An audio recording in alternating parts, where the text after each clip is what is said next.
Hey, what's up, everybody? Evan here. This is the Art of Mental Fitness, where I'm giving you real mental health advice based on my own experience and my work with other people. Today, I'm going to be talking about, do you tell your employer you have a mental illness? I will answer that question very quickly. The answer is no, you shouldn't. Now, that's just my advice. And the only reason I say that is when you're interviewing, if you tell the person you have a mental illness, you will not get hired. I have seen this again and again and again. Call it discrimination, call for equity, go protest outside their office. I guarantee it will not change the decision. If you tell someone you have a mental illness, why would they hire you? That is a liability. That is a threat. They have no idea what they're talking about. It doesn't make any sense. Now, I'm going to tell you that this might get some pushback, but what you do, you don't bring it up. Just don't mention it, right? As far as everyone else knows, you're a completely normal and stable person. And I'm going to get to that in a second. You don't need to tell anybody anything. I went years and years and years and hadn't tell anyone I had mental illness. There's actually a ton of people right now that still don't know. They might watch the show and be like, oh my God, I didn't even know Evan had a mental illness. And I don't even like that word. But what I'm saying is, if you're functioning and you're healthy and you're a good employee, why does it matter that you have depression? Why does it matter that you have bipolar? That doesn't matter. You need to be managing it effectively, okay? And this is the caveat is, if you're not stable enough to feel like you can work, I didn't say stable enough to work, I said stable enough to feel like you can work, then you probably shouldn't work. And the reason is you don't want to bite off more than you can chew, okay? And this is my own experience. Was I jumped off and I wanted to get a job. I hadn't worked for a while, but I got a job working in a warehouse. I could not manage it. I literally remember I was mopping the floors and I started crying because my life was just miserable. That's not a good employee. That's not on the company. That's on me. I wasn't ready to work. Now, what do? You got to go and you got to get into the work, get into the therapy, get into all the stuff that we talk about and have talked about and everyone else talking about. Do that stuff till you get to a point where you feel steady and stable enough to work. And we'll do a whole different show on working. But once you're there and you decide to work, when you interview, don't tell them about your mental illness. Just don't. You don't need to. And they're not technically allowed to ask, I'm pretty sure.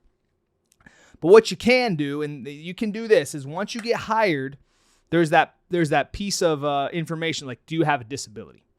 You don't have to put yes. I always put no. I didn't put that I have a disability, but you can put that you have a disability, and then you can get help for that, okay?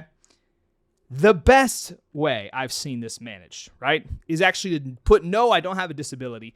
After you get hired, start working. If you work in a company that's more formal, go to HR and tell them a little bit about what's gone on in the past. Say it's not a problem, but I want to warn you. I had a buddy that did that, okay? He wanted to warn them, to let them know, and he ended up having a problem, having to quit, but they actually knew ahead of time. And I'm going to tell you guys a little story about this, about what I did and how this kind of screwed me was, I was working at 24-Hour Fitness like 6 years ago. I literally just walked off the job and never came back, ghosted them. Terrible. Like 4 years later, I'm working out at the same gym, and a guy who used to work there is working out next to me. He said, dude, what happened? And I don't know. I was feeling bold that day. And I say, yeah, you know what? I had really bad depression. I had to go to treatment. He looks at me and I thought he was going to like shun me. He goes, dude, why didn't you tell anyone? They would have held the job for you, man. It's like you could have just taken a break and come back and had the job. I was like, well, that's pretty cool. That's the drawback of not telling them. So I'm going to go into that in a second. But I'm saying, I didn't want the job anyways. But I'm saying, if I had the courage to, once I was hired, even if I didn't warn HR, even if no one knows, I could go to my employer and be like, hey, look, something's come up in my life right now. I am feeling really depressed. I don't feel like I can do my job effectively. When you do that, you might even get paid leave. Who knows? I think that's the best way to handle it, okay? It's kind of like you're acting like it just happened. You're like, that's dishonest. Well, you know what? That is dishonest. And you know what? You want to get a job and you want to work? Well, don't tell people you freaking have bipolar. I'm not going to hire you. I wouldn't hire you. Okay, I might hire you. But what I'm saying is, it's such a significant disadvantage to start, and no one needs to know. And if you're operating like a normal person, you don't even have bipolar. That's just something that happened in the past, whatever. Okay? But it goes back to this. If you're not managing your mental illness effectively, do not work. I know plenty of people who are working and are just miserable. Now, some of them have obligations that force them to work, but there's always a solution, okay? You got to put yourself first. If you're working and you're maintaining this look, but you're freaking addicted, you're suicidal, your life's black, but you're still maintaining a job, just effing quit. I know you got obligations, but you know what? You're more important than money. Okay? And I did this. I literally had to give up everything. Now, I had like a pretty privileged life, so I had a lot to give up. You know what I mean? Car, rent, friends, apartment, clothes, everything. No money. I had to stop completely. I lost my entire business, all my clients. And it wasn't because I wanted to. It wasn't because I got sound advice. It's not like I told anyone. It's like literally my life fell apart. I just completely disintegrated. Don't do that. Don't start working if you're not ready. How do you know you're ready? That's a different episode. But you'll know you're ready because you're having a little more stable and you feel antsy because you have so much free time. But I'm saying, don't work if you're not ready. And if you do work, you don't need to tell them about your mental illness. Don't. I wouldn't. Honestly, I don't. Like I said, there's a lot of people that know. They don't even know still. Why? F them. It's none of their business, right? It doesn't matter. Me, you, the group, that's all that matters. You're here to get support. You're not here to tell your employer about your mental illness. It doesn't matter because you're going to be a good employee. If something comes up like my friend did, let's break it down. You can put, yes, I have a disability, and it kind of comes with all these things. That might be a little surprise, like, why didn't this come up with the interview? Too late now, you hired me. Or what my friend did is you can go ahead and warn HR.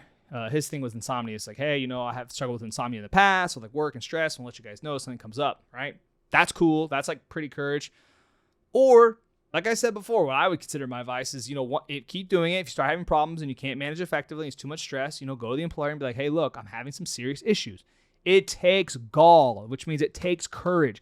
I know how scary it is to tell somebody about mental illness. I'm scared about telling people about my mental illness. I've been doing this forever. It's scary, okay? But it's worth it, okay? And you're worth it. And you're worth getting a job and doing it. I know a lot of people. I'm kind of going on a tangent. I'm almost done. But I know a lot of people who just don't work. I'm not saying that's against you. I'm not saying it's bad. I'm not saying you have to work. But I'm saying you got to do something, okay? I had more stress and problems trying to plan all of my free time when I wasn't working or having hobbies. Like that was more stressful than having a schedule. Having the routine, having the schedule, show up, go to this work, do this, do that, was fantastic for me. That was actually super healing. Now look, I consider myself an intelligent person. I was working at Converse warehouse unloading boxes of shoes. I could only work 4 hours a day. I was making $125 a week. I make that in 1 hour now, not to brag, I'm just saying. $120 a week. It was a stepping stone job, right? I wasn't going off and going to business school like I thought I was. It's another story. But I took a step forward. I didn't take a leap. I didn't go for the dream job. I didn't start a business. I said, you know what? I just got to do something, bro. Unload, like literally cutting the box, taking the shoe out, size 11, putting it in the size 11 box. And you know what? I lost weight. I made a couple friends. I met a kid. He's a little kid. He's like 18. I'm like 30. I don't even remember. And he was talking about training. And I was giving training advice. I was giving weightlifting shit while we're unpacking boxes. And they said, you know what? I effing love training. This is it. I'll tell you guys a story about how I actually got back into it. But I'm saying, you know what? I'm in a warehouse. I'm thinking about working out. That means I like it. And I started working out again. And I built my entire life off that. It was just the thing. So if that's you, I know this is a little bit different, take a step. Do an interview. Start working part-time. If you're scared, start basic. Work at freaking Del Taco. Del Taco puts like $17 an hour in California. That's pretty bomb. Whatever. Take a step. Work part-time. Right? But if you're feeling stable and you're feeling good, there's no reason for you not to go out and interview. There's no reason for you not to get a job. And honestly, my advice, personally, whatever, everyone can disagree with me. I feel like this is kind of like risky. Don't tell them. It's not their business. And it's not going to be an issue if you're feeling stable. And if it is an issue, just make it an issue when it's an issue. If that makes any sense.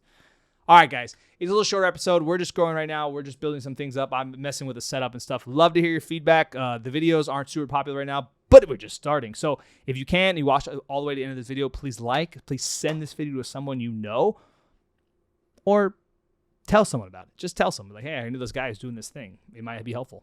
That's all I want. That's all it is. This isn't a business. I'm just doing this to help people, okay? So thank you guys so much. I'll see you in the next episode. Peace.